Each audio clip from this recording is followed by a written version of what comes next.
And we're coming off a 7-1 day today in our picks. What's up, tennis fans? Sleepy Picks here. We're going to go through the remaining round of 16 matches for the bottom half of the draw. Let's get started. And here's a look at the Auger-Aliassime quarter. First match we're going to talk about is Tsitsipas against Casper Ruud.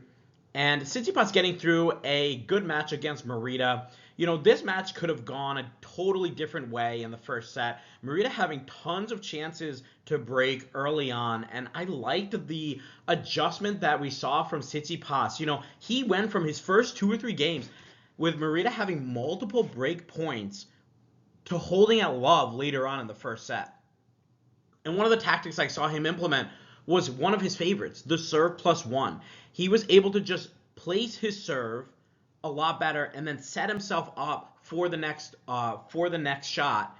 And Merida making no adjustment on his return. Tsitsipas noticed how far back Merida was on the serve. And he realized, like blasting the serve as hard as you can, probably not going to, Merida wants that. He wants to feed off of that. But when you start to place the serve a little bit better, you're going to get these shorter replies from Merida. And that's exactly what happened. Tsitsipas able to close in and do a serve +1 or even a serve +2 closing into the net. Just really good stuff to see from Stefanos making that adjustment. And in the second set, we saw Merida try to hit a little bit bigger to maybe match some of the power that he was seeing from Tsitsipas. He wasn't able to do that. We saw a lot more errors off the Merida racket. And Tsitsipas is able to get through in straight sets. Impressive stuff from him. Merida playing good tennis with that straight set win over Mute. But Tsitsipas now finds himself into the round of 16 here. He's going to take on Casper Ruud, who was able to beat Fokina. And this match was really lopsided. I mean, even at the beginning, like Fokina couldn't even get a ball in play. It was very tough. And when that happens, especially with a guy like Casper Ruud, like the one thing you want to do is challenge the movement, challenge him to hit a bunch of balls consistently, because sometimes that forehand goes a little bit awry. But Fokina giving too many free points to Casper, and then we saw the confidence of Casper Ruud. Remember, this is the defending champion here, and he's just able to dictate with the forehand, pummel his shots. We saw a ton of errors on the Fokina racket. And Casper Ruud's able to advance 6-3, 6-1 in a pretty quick match here. Now, looking at this head-to-head here for Tsitsipas and Ruud, it is 3-3. So this is going to decide who's going to have the lead in this head-to-head. And it's been back and forth each way. Dating all the way back to 2016, where Tsitsipas was able to win. Let's start in 2024, where Casper Ruud and Tsitsipas met in Los Cabos. Casper Ruud able to get a 6-4, 7-6 win on the hard courts in the semifinals. Then they played in Monte Carlo in 2024. A few months later, Tsitsipas was able to get the 6-1, 6-4 win in the finals. And their last meeting was in 2024 in Barcelona, where Casper Ruud was able to win 7-5, 6-4. Casper Ruud comes in. He is 4-1 right now on the clay, 14-5 last year, 24-7 the year before. Tsitsipas, on the other hand, he's 3-2 on the clay, 7-5 last year, 22-6 the year before. Casper Ruud with a couple of nice wins over Munar and Fokina, and a lot of errors from those guys. Just a lot of smooth sailing so far for Casper Ruud. This is going to be a much bigger challenge. I mean, just the serve alone from Tsitsipas is going to push Ruud a little bit more here. Tsitsipas having a tough 3-set win over Kipson, then a straight set win over Bublik, and a straight set win over Merida. Tsitsipas' 2 losses on the clay were to Cerundolo and Marijan. Remember, he came in having not won a clay court match, and we talked about how he's never had a losing season on the clay in his entire career. Dating back to 2015, he's always had a winning season on the clay. And now he's at 3-2. So this is not surprising stuff for us, But to get through Casper Ruud, he's going to have to put in a little bit more of an effort than what we saw against Merida. And in all honesty, guys, if he starts out the way that he did against Merida, with the errors, with the break points, I feel like Casper Ruud would have been up 4-0 pretty quickly there. Casper Ruud's one loss came to Felix in Monte Carlo, and that was by retirement. An injury that kind of snuck up out of nowhere for Casper Ruud in that second set against Felix. He dropped the first 7-5, and then it was 2-all where Casper called it quits. We do have to keep an eye out for that. I'm not sure how bad it is or if it's lingering, if he's getting it treated. But he did know, he was training at the Rafa Academy. I think he seemed okay. He was hitting fine. So I think that's in the past. Casper Ruud, as we also noted, won this tournament last year. Let's take a look at these guys' tournament records, which is going to come into play a little bit going forward here. I like to look at how good they've done. Casper Ruud is 13-6 here in Madrid, winning last year, making a semifinal in 2021, a fourth round in 2024. So generally, he does have pretty good results here. And let's see how Tsitsipas has done here. He's 12-7 with a final in 2019, a semifinal in 2022, a quarterfinal in 2023. So hasn't really done anything since a third-round exit last year, a second-round exit the year before. Did lose to Massetti last year. We remember how good Massetti was playing, and lost to Monteiro in 2024. That's kind of an inexcusable loss. For me, guys, all things equal here, I gotta pick Casper Ruud. I love the tennis that I'm seeing from him. I get it. He hasn't been challenged yet. That does give me a little bit of pause to say maybe Tsitsipas has a chance here. But there has been nothing that I've seen from Stefanos Tsitsipas to convince me that he's going to be able to beat Casper Ruud. I get it. I know he beat Bublik, but Bublik is having a little bit of regression this season on the clay. We remember the clay season he had last year was phenomenal. Unreal clay season for him. We knew that was kind of like the peak, the pinnacle of Bublik, and he was going to regress a little bit. Didn't know it was going to be this bad, but this would be a huge win for Tsitsipas if he's able to get through this. And we see tournaments where Tsitsipas is able to just kind of turn it on. He has that game where he's connecting with both sides, the forehand, the backhand, closing in on his volley, hitting those serves at a high clip. That, to me, that could win. And you do have the clay courts are a little bit faster in Madrid. You have the high altitude. But I think a lot of that also favors Casper Ruud. So I'm going to pick Ruud to advance. I'm going to say it's going to be straight sets here. So give me Ruud to advance in 2. Next match, we have Francisco Cerundolo against Alexander Blockx. And let's talk about Cerundolo first, because Blockx, we got a lot to say. Cerundolo, a 6-2, 6-3 win over Darderi. And this was kind of more of the same. We talked about how he was able to beat him in Buenos Aires. And, that kind of set the tone for Darderi this season. I thought that match was going to be a lot closer, but Cerundolo able to get the win there. And I felt like if he was able to get the win there in a very nervy environment, remember, that's his home tournament. That win meant a lot to him. He'd had a couple of finals before where he wasn't able to win, and he was able to get it done over Darderi. I felt like it would be a little bit easier here for him. And it definitely was. Cerundolo obviously dictating with that forehand. He looked great, putting Darderi in such a defensive position. And, yes, we're used to seeing Darderi being able to dig himself out from being like 20 feet behind the baseline.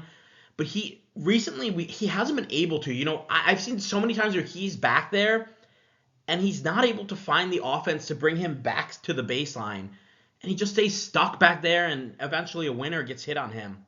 One thing that I love seeing from Cerundolo today was his ability to wrong foot Darderi. He hit behind him so many times with that forehand, and he disguises it. Cerundolo disguises it so well, where it's really tough to read which side he's going to. And once that ball leaves the racket, it's exploding off the court.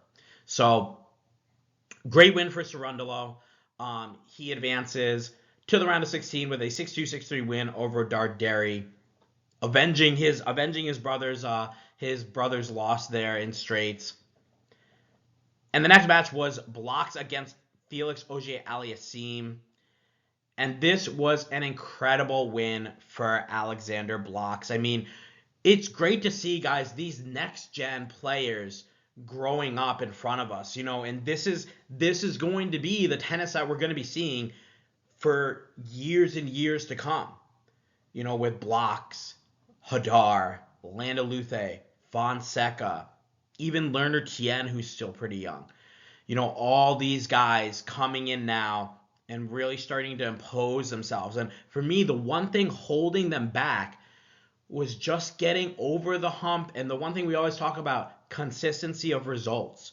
Yes, you might have one really good tournament. Landa Luthé making the quarterfinals of Miami. What has he done since? Nothing. So it's just being able to kind of you don't need to make the semifinals of every Master Series, right? But being able to get out to a round of 16, or maybe a quarterfinal, that definitely helps the rankings, and then you're able to really impose yourself. You're not having to work so hard getting through either qualifiers for some of these guys, but first round, second round, third round, and by the time you get to the quarters and you're facing somebody like Sinner or Fils, it's tough. It's tough to beat those guys. So, unreal win for Blockx. But let's talk a little bit more about this match. I mean, I gotta credit Felix. We talked about his ability. He's coming in more behind the forehand. And that was something that, especially a few years ago, we saw him just kind of roping forehands. On the hard court, yeah, that works. But on the clay, most of these clay court grinders are going to get that forehand back. So seeing Felix being able to close in and put a lot of balls away at the net, I thought that's a very strong tactic. And yes, he lost the first set, but we continued to see that throughout the second set as well. Now, when it got to the tiebreak, you had to think you were going to favor the guy that is a little bit more comfortable on this surface, and that's Alexander Blockx. And it did feel like there were just a few points here and there where that clay court prowess really showed in that breaker. Blockx getting a few errors from Felix, and he's able to win that tiebreak 7-3. And Blockx is able to get an early break on Felix in the second set, and that helps so much. How many times do we talk about if you're an underdog, and Blockx was a big underdog here, which is a little bit surprising to me how the odds makers put him as an underdog there, but he's never had a top 10 win. So how can you say, this guy's going to be 50-50 to beat him? He was a big underdog here, and I think we talk about when you're an underdog, you want to get a lead. The last thing you want to do is get broken early, because then you're not only fighting against a top 10 player, you're fighting from behind against a top 10 player.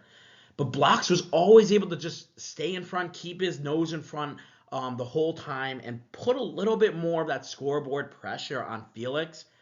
And that definitely helped. That definitely paid off. We saw him hold his last few games, serving out the second set, able to hold pretty easily, relatively easily.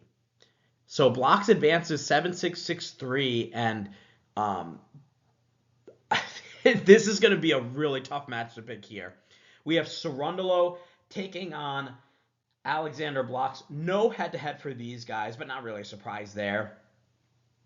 And you guys know, if you guys have been watching since the beginning, I have talked a lot about Blockx, and he's the one guy, even when he wasn't in these draws, I had said, yes, Landa Luthé is great. Yes, Hadar is great. But Alexander Blockx on the Challenger Tour impressed me a lot. Obviously, Hadar is doing unreal stuff.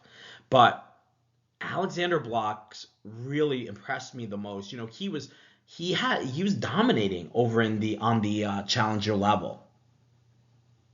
Blockx comes in. He's 8-2 on the clay, 4-4 last year, 7-3 the year before. Remember, he's starting to play his first ATP Tour level events this year. I'm not sure if he had a lot of Tour level events last year. Cerundolo, on the other hand, he's coming in 12-4. this year, 21-11 last year, 21-13 the year before.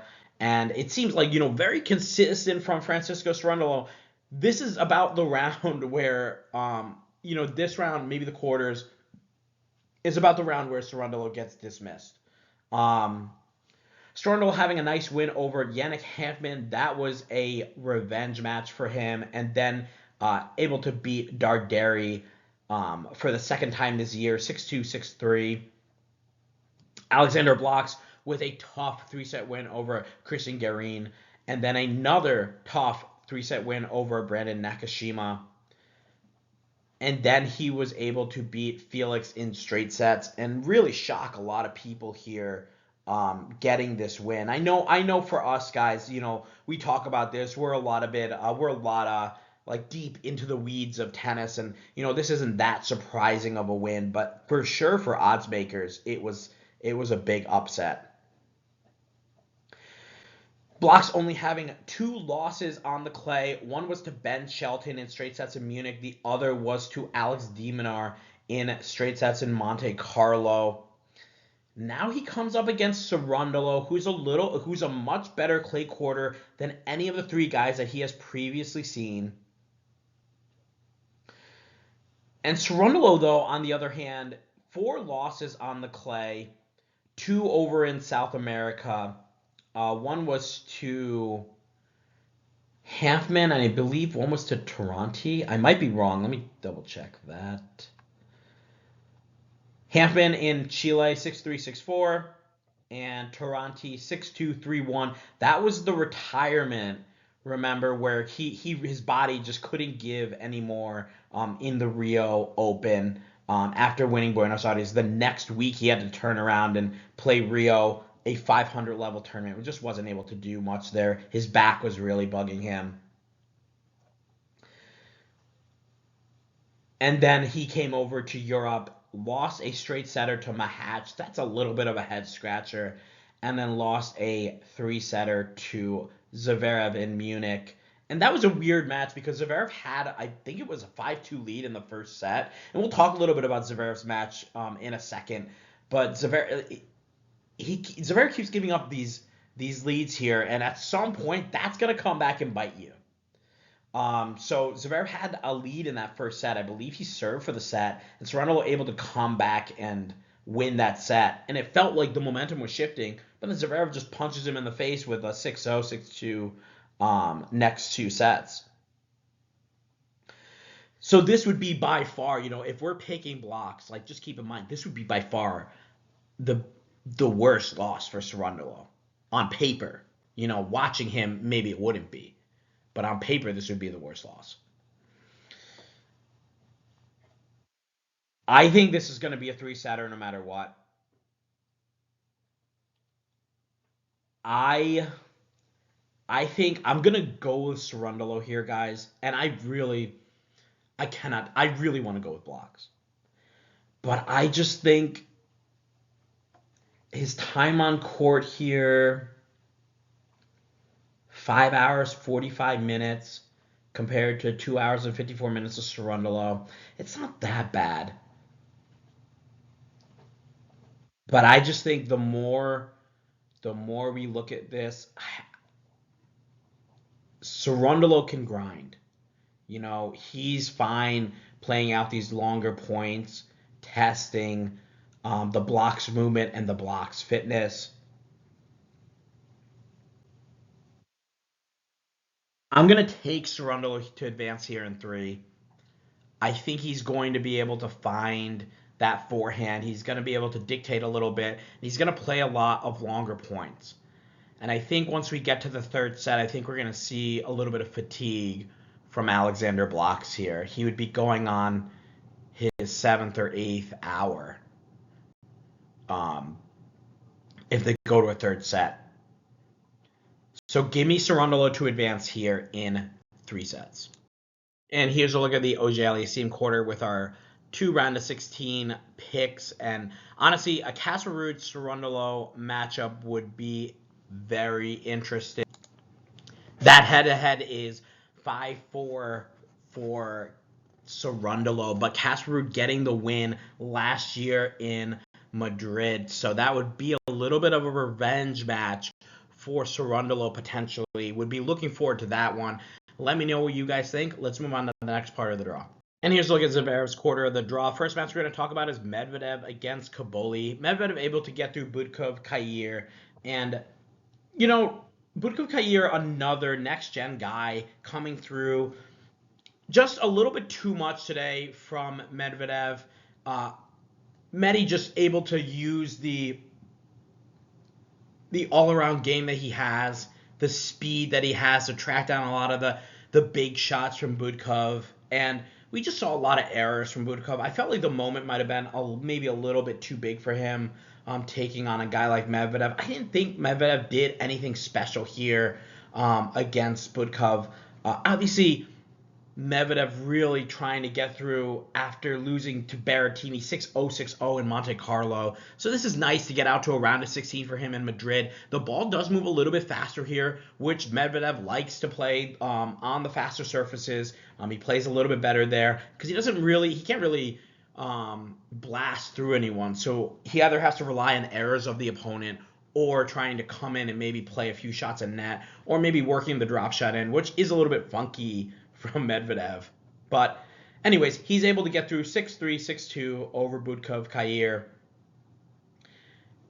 And he'll take on Cobolli, who's able to beat Vallejo. And this match, again, very similar to the Medvedev match. Well, not that I would call Medvedev a clay quarter, but Cobolli's definitely a strong clay quarter.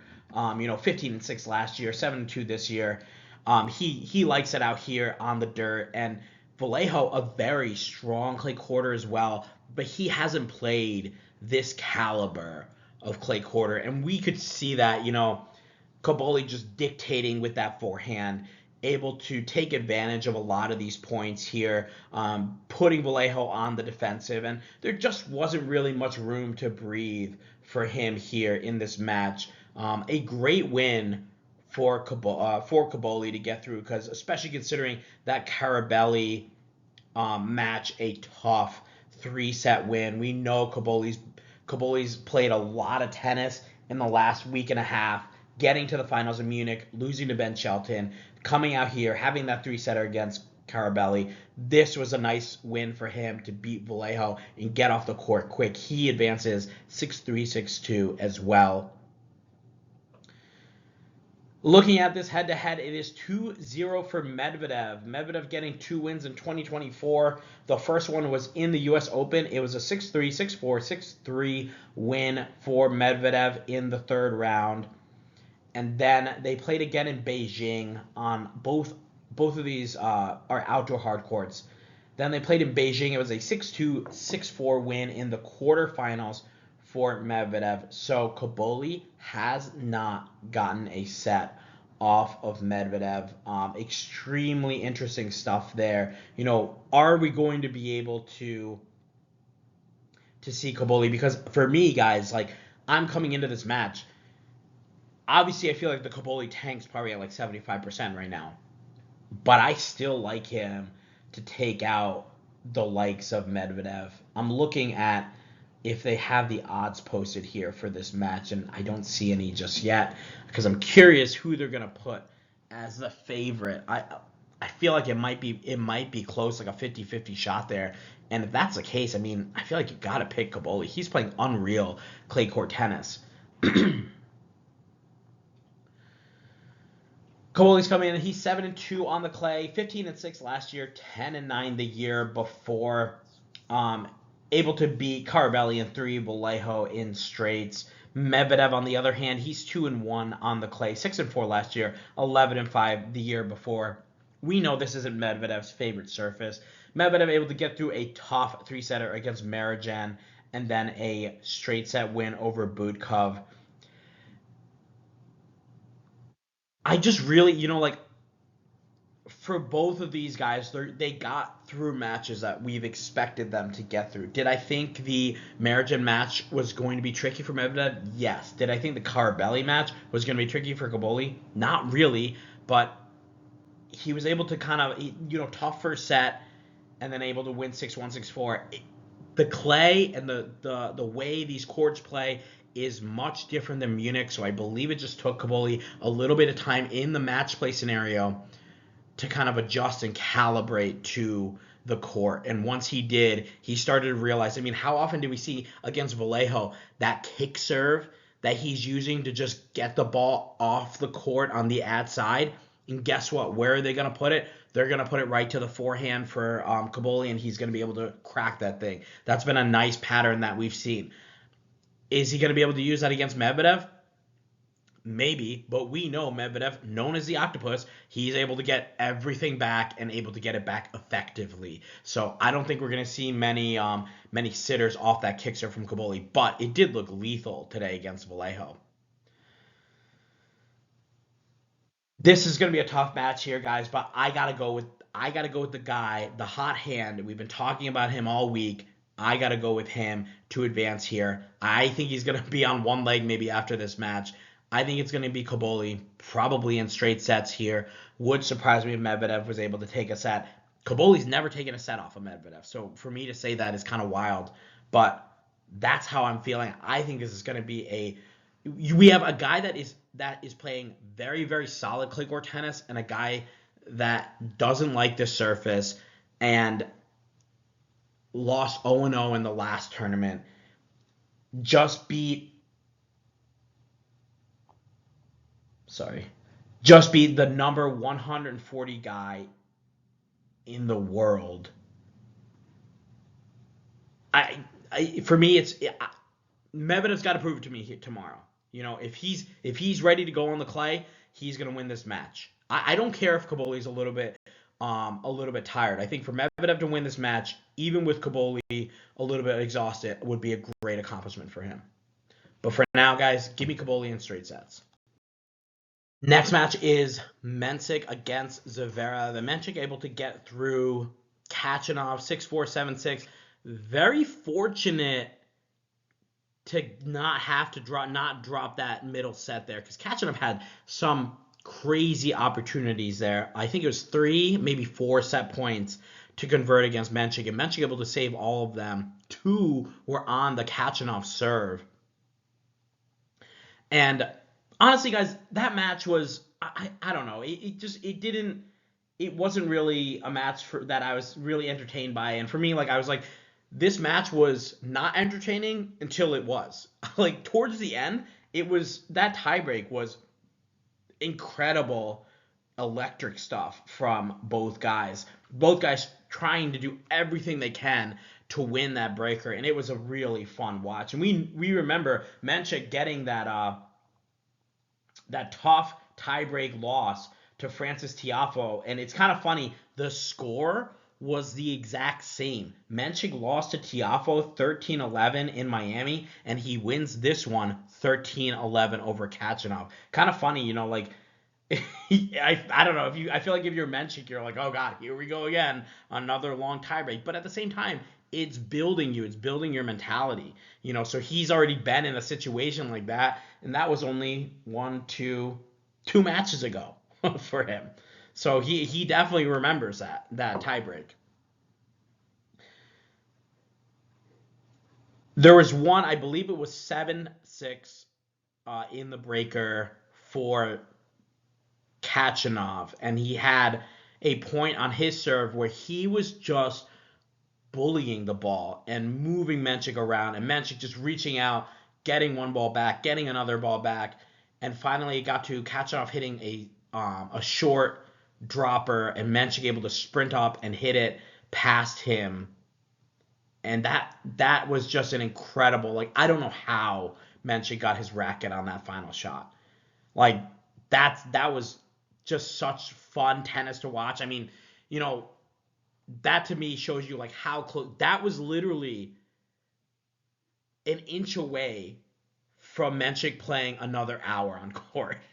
You know, like that's crazy to me. You know, Mensik able to win that point, able to stay in that breaker, and just really force the errors out of Kachanov. You know, a lot of this was a little bit messy from both guys. I think they combined for about like 54 or 55-ish errors. So it wasn't like the greatest of tennis, but towards the end, it was very electric. These guys hitting some big shots. Both of them are very big-time shot makers. So we saw some really nice, flashy shots from them. And Mensik able to prevail 6-4, 7-6. He takes on Alexander Zverev, who was able to beat Terence Ottman. And, we talked about this match against the lefty of Ottman. We know, I know somebody commented in the on the last video that of Zverev's record, I think it was 40-1. That is insane against lefties. And you kind of wonder, first of all, I'm curious about what the set record is for Zverev against Ottman. I'm curious how good that is. Or, sorry, what the set record is for Zverev against lefties. I'm curious if that's just as good and just as crazy as 40-1. And Ottman comes in, and it feels like a basic, straightforward match. It's 6-3, 5-2, match point for Zverev. We're thinking, here we go, this is just another straightforward match. And then all of a sudden, we see some errors from Zverev. Ottman starts to get a little bit of that confidence. That forehand starts to connect for Terence Ottman, and we find ourselves in a breaker. And, good on Zverev to be able to hang on and win this in straight sets, but he kind of made a mess of things towards the end of it. I definitely credit Ottman for pushing himself to get the break back and then get the match to a break, get the set to a breaker. But I feel like I sound every week. I feel like I sound like I'm a Zverev hater, but I just want to see Zverev do well, And now we're looking at a tournament in Roland Garros without Carlos Alcaraz. This is the prime opportunity for Alexander Zverev to make it out to another Roland Garros final. But if you continue to have matches like this where you're up convincingly, you're going to win 6-3, 6-2.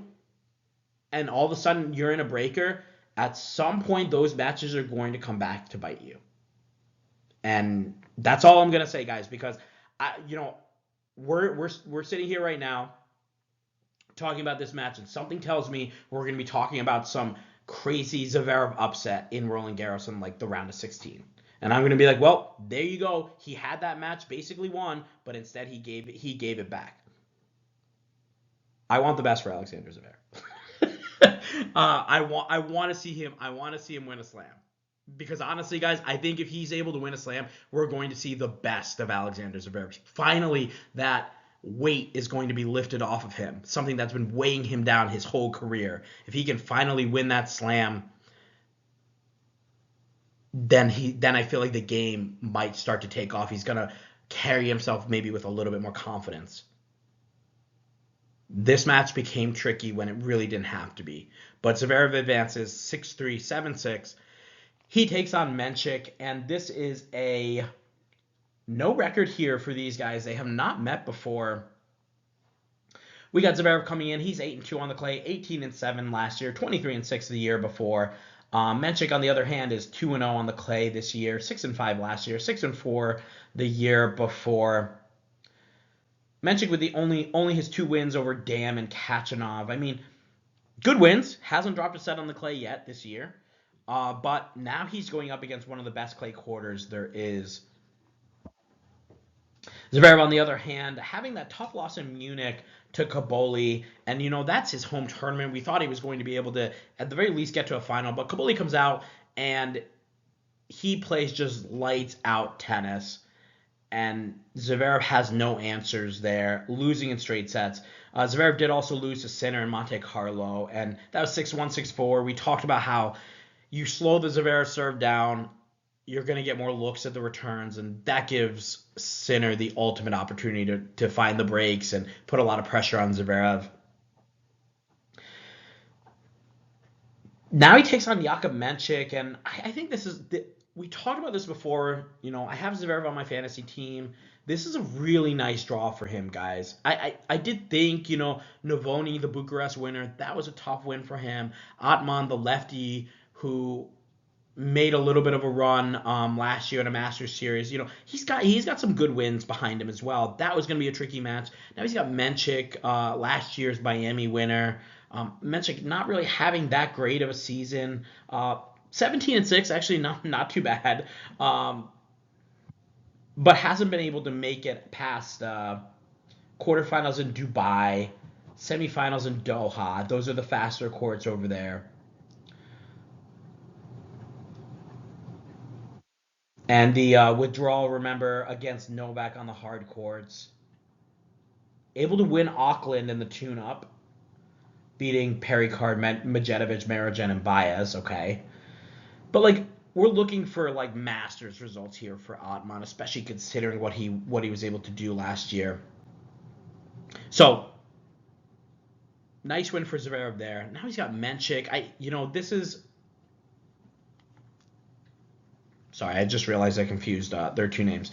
We're looking for Masters wins for Mensik, not for Ottman. Masters wins for Mensik. But anyways, this is a nice draw for Zverev. He's playing good competition, and he's always the bridesmaid to the Sinner and Alcaraz. He's a tough out for anybody except those two guys. But I think this is going to be Zverev all the way. It's going to be Zverev in straight sets. I wasn't too impressed with what I saw from Mensik. Thought we saw a lot of errors from Khachanov at key moments to give Mensik that win. Give me Zverev to advance here. I'm going to say it's going to be straight sets. And this is it, guys. The round of 16, this would be a rematch of Munich from last week. Zverev and Cobolli. Cobolli able to get that win, 6-3, 6-3 over Zverev. I'll be really interested to see if this match happens. We are one win away from both guys meeting again, and this really will tell us what Zverev is made of. If he is able to come out here and beat Cobolli, I think it shows you, he's locked in. He is ready to go. If Cobolli is able to roll again, remember, Cobolli played, I don't want to say the match of his career, but he played probably a top 10 match for himself, getting that win. Is he going to be able to play the same level of tennis? I'm not sure. I think the speed of the court does tend to favor Cobolli a little bit more, but at the same time, we have the speed of the court, the altitude favoring that Zverev serve as well, where he can really pressure Cobolli potentially a little bit more than he was able to in Munich. But we'll talk about that match if we get to it. I really hope we get this rematch. I'll be looking to see. That would be a huge popcorn match in the quarterfinals. Let me know what you guys think. Post your picks in the comments. Here's a look at our third round picks. I'm pretty happy with my 12-4, but the Pamplemousse dominating with a 13-2. The one pick that the Pamplemousse didn't have submitted was the Massetti match, and I would think that Pamplemousse would pick Massetti there. So realistically, probably a 14-2 third round. I mean, unreal from the Pamplemousse. And as always, guys, thanks again for watching. Make sure you like and subscribe. Share your picks in the comments. Share the video. We will have a video out for every single day of the Madrid Masters, recapping and talking about the picks coming up. So look out for those to keep up on everything tennis. Until then, I'll see you in the next video.